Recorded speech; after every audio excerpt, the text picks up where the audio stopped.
Welcome to my channel. आज मैं आपको गुणोत्तर श्रेणी से रिलेटेड कुछ और डिफरेंट क्वेश्चन के बारे में बताने जा रहा हूँ। तो पहला क्वेश्चन ये दिया हुआ है, निम्नलिखित श्रेणी का n पदों तक का योगफल निकालो।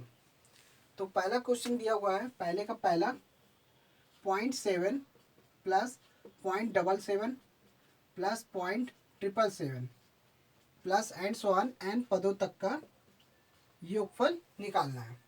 तो इस टाइप का जब भी सीरीज दिया होता है, जो भी नंबर होता है उस नंबर को हम सबसे पहले हम कॉमन ले लेते हैं। तो इसमें से 7 कॉमन ले लेते हैं। 7 जब कॉमन लेंगे तो आएगा 0.1, 0.0, 0.11, 0.111 plus and so on an पदों तक का इस तरीके से दिया हुआ है। अब इसको हम क्या करेंगे, इस सीरीज में हम क्या करेंगे, आपको 9 से भाग देना है, 9 से गुणा करना है। तो हम क्या करते हैं, 9 से जब भी आपको इस टाइप से रिलेटेड फिगर बने तो वो नंबर कॉमन ले लेंगे, फिर उसमें 9 से भाग देंगे, 9 से गुणा करेंगे। यही प्रोसेस हमें इस टाइप की सीरीज में लगाना है। तो हम 9 से भाग दिया, 9 से गुणा कर रहे हैं,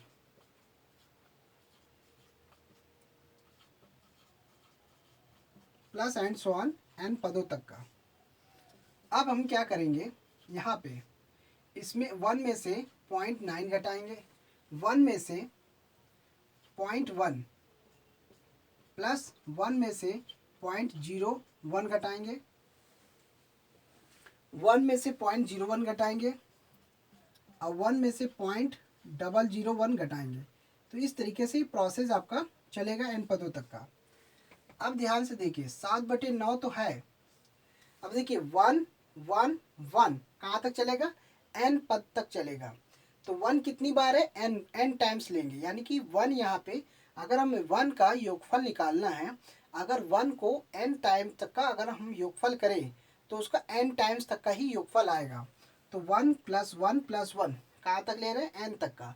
तो एन तक लेंगे तो इसको हम एन कह सकते हैं, माइनस। अब ये माइनस में है इधर वाला, तो इसमें से क्या करेंगे, माइनस कॉमन ले लेंगे। तो ये हो जाएगा 1/10, ये आ जाएगा 1/100, ये हो जाएगा 1/1000 प्लस एंड सो ऑन। इस तरीके से चलेगा। कहाँ तक चलेगा, एन पदों तक का। जैसे ये एन पद तक चला गया था, इसी तरह से एन पद तक ये चलेगा। तो 0.1 को 1/10 कह सकते हैं, 0.01 को 1/100 प्लस 0.001 को 1/1000। इनमें से हमने माइनस कॉमन ले लिया, माइनस कॉमन ले लिया, इस तरीके से आपका हो गया। तो सवाल आपका बिल्कुल जीपी का प्रोसेस आ गया, ये जीपी का क्रम बना रहा है। तो आपको इस तरीके से लाना पड़ेगा। अब आपको जीपी का फॉर्मूला लगाना है। एन पद तक फॉर्मूला क्या होता है, ये फॉर्मूला होता है एन पदों तक का योगफल। फॉर्मूला होता है ए इंटू आर की पावर एन -1 आर -1, या ए इंटू 1 - आर की पावर एन बटे 1 - आर। इसमें कंडीशन क्या है, R is greater than 1, R is less than 1। जब आर इज ग्रेटर देन 1 होगा तो ये वाला फॉर्मूला लगेगा, और जब आर इज लेस देन 1 होगा तो ये वाला फॉर्मूला लगेगा। ये दो टाइप्स के फॉर्मूले होते हैं जब आपको n टाइम्स तक के पदों का टर्म्स का योगफल निकालना हो। तो बस आपको यही देखना है। सबसे पहले में r की कंडीशन देखनी, r कौन से, तो 1/10, इसमें a जो है 1/10 है, r जो है 1/10 है। 1/10 a है 1/100।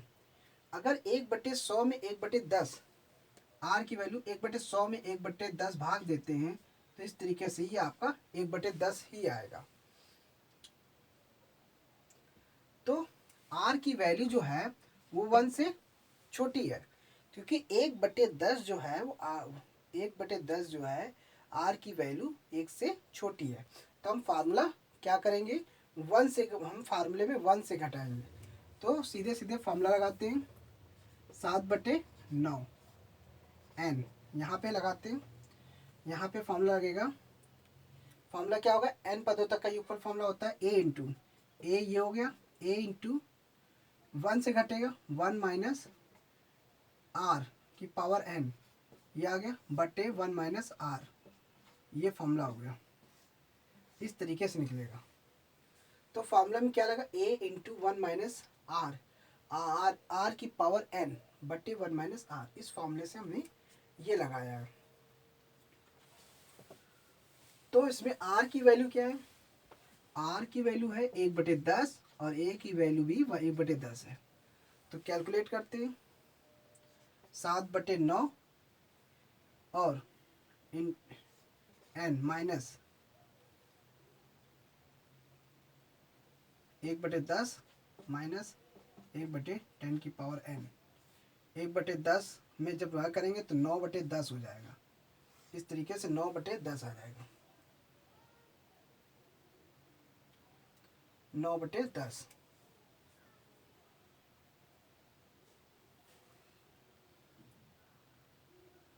अब इसमें मल्टीप्लाई करते हैं तो ये 7/9 इंटू एन हो जाएगा, और ये 7/9 इंटू 1/10 माइनस 1 - 10 की पावर n, और ये इधर 9/10 ये आया इस तरीके से। अब यहाँ पे 7/9 into N minus 7/10 into 7/9 into 1/10 1 - 10 की पावर n ये आया। अब ये बटे में ये इसका है 9/10, तो बिल्कुल वही है, 7/9 इंटू 1/10 इंटू 1 - 1 की पावर 10 की पावर n, तो आपका 9/10। 7/9 n माइनस 7/9 1/10। तो जब भी a/b c/d होता है, ये वाला मल्टीप्लाई इसके साथ होगा, लेकिन फ्रैक्शन के पार्ट में है 7/9 का मल्टीप्लाई हमने पूरे में किया है, तो यानी कि ये जो नंबर है, ये जो नंबर है 7/9, 7/9 जो है 7 इसमें बटे 9 इसमें है, तो इसमें पूरे में मल्टीप्लाई होगा 7/9, 7/9 1/10, ये जो है इंटू 1/10 इसके साथ होगा 1 - 10 की पावर n, और 9/10 इंटू 9/10 ये होगा। इस तरीके से दिखेगा आपका कैलकुलेशन में, कैलकुलेट में इस तरीके से आएगा 7/9 इंटू एन, तो ये हो जाएगा, मल्टीप्लाई करेंगे 7/10 981/10, इस तरह से कैंसिल होगा, 7/10 981/10 1 - 10 की पावर n, 1/10 की पावर n। तो आपको इस तरीके से कैलकुलेशन करना पड़ेगा। 7/9 n, तो क्या मिला, 7/81 7/81 इंटू 1 - 10 की पावर n। आपका ये आंसर आ रहा होगा इस तरीके से। तो इस तरीके से n पदों तक का योगफल निकालने का फॉर्मूला ये आता है। अब इसी तरीके से सेकंड क्वेश्चन देखते हैं। सेकंड क्वेश्चन, तो उसमें लिखा 3 + 33, 33 में 333 एंड सो ऑन, n पदों तक का हमें इनका योगफल निकालना है। इसमें से क्या करना है, 3 कॉमन ले लीजिए सबसे पहले। तो जब कॉमन ले लेंगे तो आपका इस तरीके से आ जाएगा, n पद तक का निकालना है। तो इसमें हमने क्या किया, 9 से गुणा कर दे रहे, 9 से भाग दे रहे। पहले वाली सीरीज में भी यही किया था, हमेशा यही तरीका होता है निकालने का। तो जब भी कोई भी सीरीज इस तरीके से दिया होता है, तो हमेशा हम क्या करते हैं, वो नंबर कॉमन ले लेंगे और 9 से भाग दे देंगे, 9 से गुणा कर देंगे। तो इस सिंपल से ये करेंगे, 3/9, इसको कह सकते हैं 10/-1 प्लस 100 में से -1, 1000 में -1 करेंगे, तो इस तरीके से आएगा n पदों तक का 3/9। 3/9 ये पूरे के लिए। अब देखिए यहाँ पे 10 100 10 + 100 + 1000 एंड सो ऑन n पदों तक का आ गया। अब देखिए ये -1 है, -1 कितनी बार है, n पदों तक का जाएगा। तो हम क्या करते हैं, 1 को अगर n टाइम्स तक का जोड़ते हैं तो क्या आएगा, n टाइम्स तक आएगा। और साथ में 3/9 पहले से ले लेते हैं, क्योंकि हमने दोनों का अलग अलग 3/9 का मल्टीप्लाई कर दिया है n में भी। ब्रैकेट टूट गया आपका, ब्रैकेट ब्रेक कर दिया इस तरीके से, 3/9। अब यहाँ पे ये जीपी सीरीज लगेगा, ये 10 स्क्वायर 10 की power cube and so on n पदों तक का, n पद तक का आपको योगफल निकालना, -3/9 इस तरीके से आएगा। अब हमें इस सीरीज का n टर्म्स तक का योगफल निकालना है। तो सीरीज में वही फॉर्मूला लगेगा। इसमें क्या करना है, a कितना है, a है 10, r कितना है 10, क्योंकि अगर हम दूसरे टर्म्स में भाग देंगे तो 10 आएगा। r की वैल्यू जो है 1 से बड़ी है, तो फार्मूला वही वाला लगेगा, फार्मूले में r से घटेगा। तो यहाँ पे क्या आएगा, a इंटू ए ये हो गया, इंटू r की पावर n, तो ये r कितना है, तो 10 की पावर n-1 बटे 10-1, ये फार्मूला लगेगा, -3/9 n, इस तरीके से निकलेगा। तरीका वही है जैसे इसमें किया था, वैसे प्रोसेस में भी है। अब ये 3/9 है इंटू, और ये 10/9 हो गया, 10 की पावर n-1, 3/9 इंटू n, 3/9 पूरे में मल्टीप्लाई है, मल्टीप्लाई करते हैं। अब ये 3 एकम 3, 3 त्रिका 9, अब ये 10/27, 10/27 10 की पावर n-1, और 3/9 इधर आएगा। तो ये आपका फॉर्मूला लग गया। तो इस तरीके से n टर्म्स तक का निकालने का फॉर्मूला, n पदों तक का, इनके n पदों तक का योगफल जो हुआ वो ये हुआ।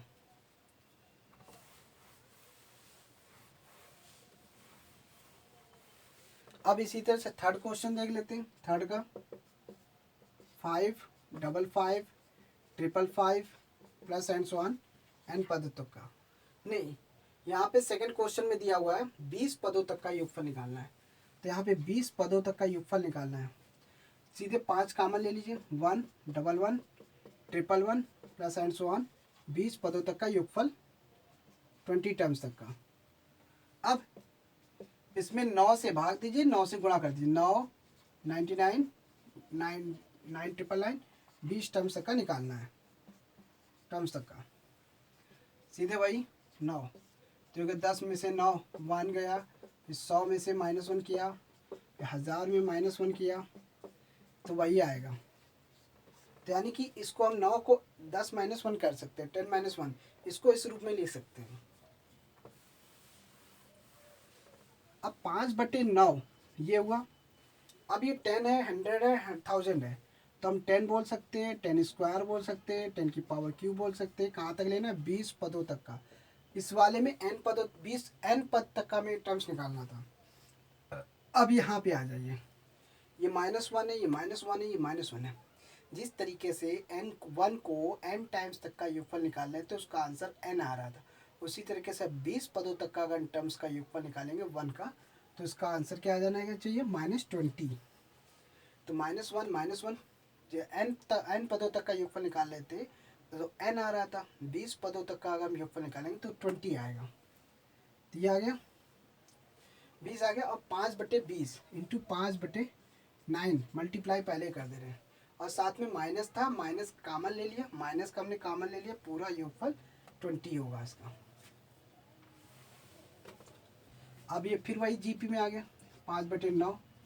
सिंपल सी बात है, ए है 10, आर कितना है 10, आर की वैल्यू जो है, आर की वैल्यू भी 10 है और ए की वैल्यू भी 10 है, आर की वैल्यू जो है ग्रेटर देन 1 है, तो सीधे फॉर्मूला वही लगेगा, आर से घटेगा, ए इंटू, अब 10 की पावर n होगा, तो यहाँ पे 20 टर्म्स तक निकालना है, तो 10 की पावर 20 -1 और 10 -1 इस तरीके से आएगा, -20 × 100, 100/9 ये इसका आएगा, क्योंकि 5/9 का मल्टीप्लाई हो चुका है।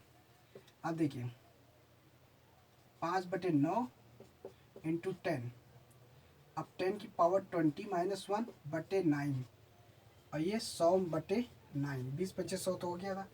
अब देखिए 50/9 50, ये 10 5 = 50 और 9 9 = 81, मल्टीप्लाई कर दिए 81। अब ये हो जाएगा 10⁻20 - 1, 100/9। तो अब इसको सिंपल करेंगे और भी सिंपल करेंगे तो आंसर जो भी आएगा कैलकुलेट कर सकते हैं। तो इस तरीके से आंसर आता है। तो जब भी आपको इस टाइप से रिलेटेड सीरीज मिले तो आपको यही मेथड अप्लाई करना है, इसी मेथड से आप सॉल्व कर सकते हैं।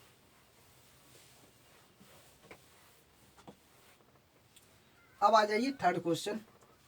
नीचे दी हुई राशियों के गुणोत्तर माध्य निकालिए। गुणोत्तर माध्य निकालने का फॉर्मूला जो होता है, अगर ए बी सी अगर जीपी क्रम में है तो बी स्क्वायर इक्वल टू ए सी कर दीजिए, आपका गुणोत्तर माध्य निकल आएगा। तो बी इक्वल टू हो जाएगा प्लस माइनस स्क्वायर रूट के अंदर ए सी।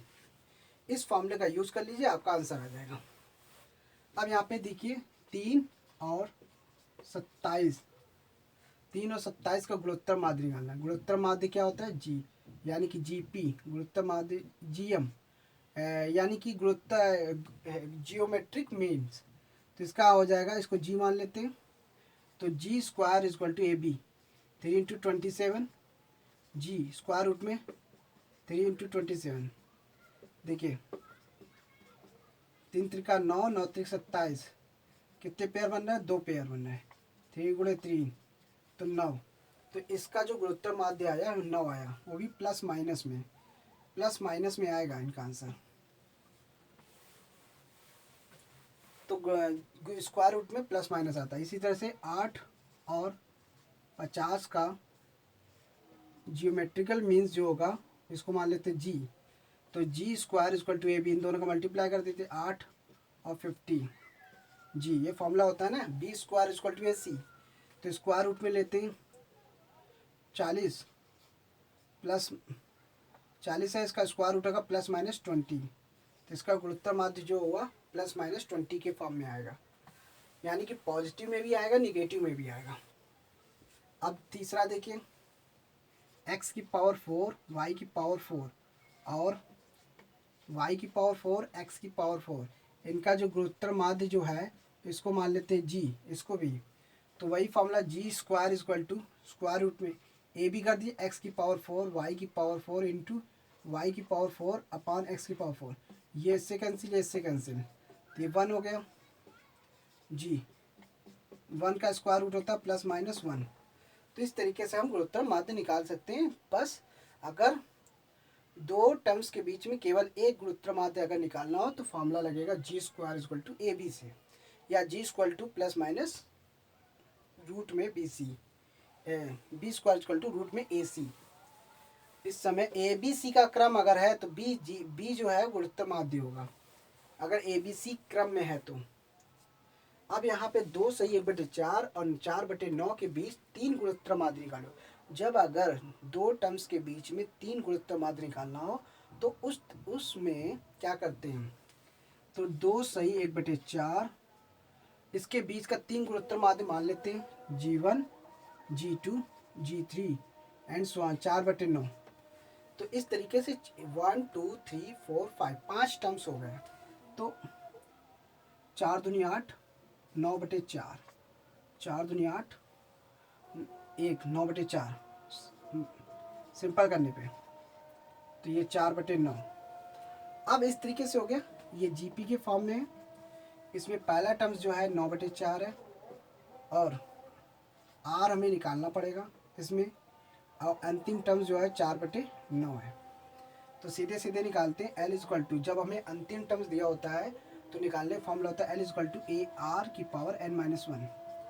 और इसमें पदों की संख्या कितनी दी हुई है? 5, 1 2 3 4 5। इसलिए ए की वैल्यू है 9/4, आर की वैल्यू नहीं पता है, लेकिन 5 - 1 करेंगे तो यह है अंतिम टर्म्स दिया है 4/9। अब देखिए 9/4 आर की पावर 4 और 4/9 इस तरीके से आया। अब क्रॉस मल्टीप्लाई करेंगे तो 4 × 4 होगा, 9 × 9 होगा, ये आर की पावर 4, आर की पावर 4 आएगा। अब देखिए 4 चौके 16, 9 9 81, आर की पावर 4। अब इसका हमें 16 और 81 ये निकालना है, फोर्थ रूट निकालना है। तो यानी कि 2 की पावर 4 करेंगे तो इसका 2/3 आएगा। 3 का स्क्वायर करेंगे 9 आएगा, 9 इससे 81 आएगा। इससे इसका फोर्थ रूट निकलेगा 2/3। 16/81 का फोर्थ रूट होगा 2/3। तो आर की वैल्यू हो गई 2/3।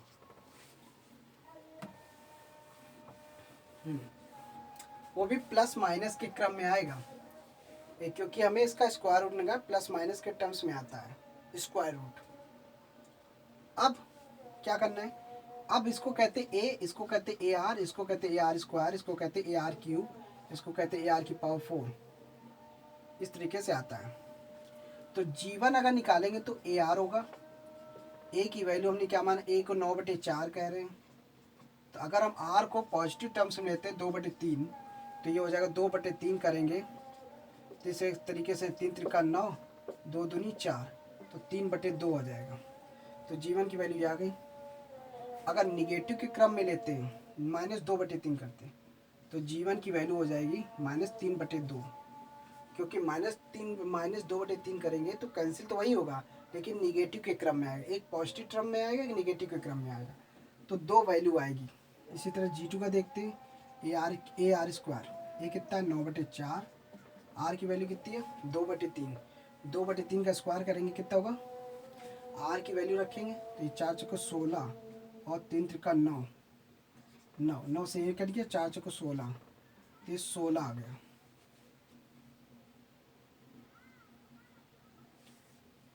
16 आ गया क्योंकि यहाँ पे नेगेटिव हुआ। स्क्वायर में जब रखेंगे -2/3, प्लस में रखते हैं तो 4 प्लस में क्या आएगा, 9 से कट गया, 4 चौको 16, तो यहाँ पे G2 की जो वैल्यू आई वो 4 आई। जीवन की वैल्यू पहले वाली की कितने आई, 3/2 या -3/2। G2 की जो वैल्यू आएगी 4 आएगी। और इस G2 अब जब हम G2 की वैल्यू निगेटिव में लेते हैं, जैसे ए स्क्वायर, तो ये हो गया 9/4।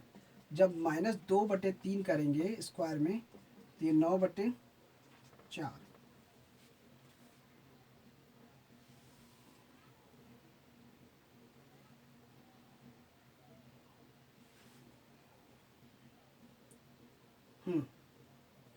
स्क्वायर करते हैं, 2/3 है तो इसका स्क्वायर करते हैं तो 4 हुआ, ये 9 हुआ, तो ये कैंसिल होगा, ये कैंसिल हुआ, तो कितने आ गया, ये प्लस के फॉर्म में आएगा, ये 1 आएगा। नहीं, इसका यहाँ पे आंसर 1 आएगा, 1 आएगा। और अगर हम प्लस में लेते हैं, अगर ए आर स्क्वायर लेते हैं तो 9/4 और स्क्वायर करते 2/3 का स्क्वायर करते हैं तो क्या आएगा 4 और ये 9, तो ये कैंसिल हो जाएगा, तो ये 1 ही आएगा, इसका भी 1 आएगा। तो यानी कि प्लस में लेते हैं तो 1 आएगा, माइनस में लेते हैं तब भी 1 आएगा। अब इसी तरह G3 निकालते हैं, ए आर क्यूब। देखिए वैल्यू पुट करना है ए आर क्यू की जगह, ए कितना है 9/4, ए की वैल्यू 9/4, आर क्यूब निकालना है, 2/3 का क्यूब निकालो, तो 9/4, 2 का क्यूब होगा 8 और 9 का क्यूब होगा 27, 3 का क्यूब होता है 3 त्रिका 9, 9 त्रिक 27, तो 9 त्रिक 27 और 4 दूनी 8, तो कितना आया 2/3। और अगर निगेटिव लेते हैं तो -2/3 आएगा। निगेटिव में अगर लेते हैं तो माइनस, अगर निगेटिव में 2/3 करते हैं 9/4, तो ये हो जाएगा -8 क्यूब और ये हो जाएगा 27, ये 9 त्रिक 27 और 4 दूनी 8, -2/3। तो इस तरीके से ये 2 वैल्यू आएंगी, पॉजिटिव में निगेटिव में। तो 1 अगर रखते हैं, ये वाला दोनों तो सेम होगा, तो इस तरीके से आंसर निकलता है। अगर 2 टर्म्स दिए उनके बीच के 3 गुणोत्तर माध्य निकालने तो इस तरीके से निकालेंगे। 4 निकालेंगे तो हम एक और टर्म्स बढ़ा देंगे, तो मेथड यही है, अगर उनके बीच का गुरुत्व माध्य निकालना है। Thanks for watching my video. धन्यवाद।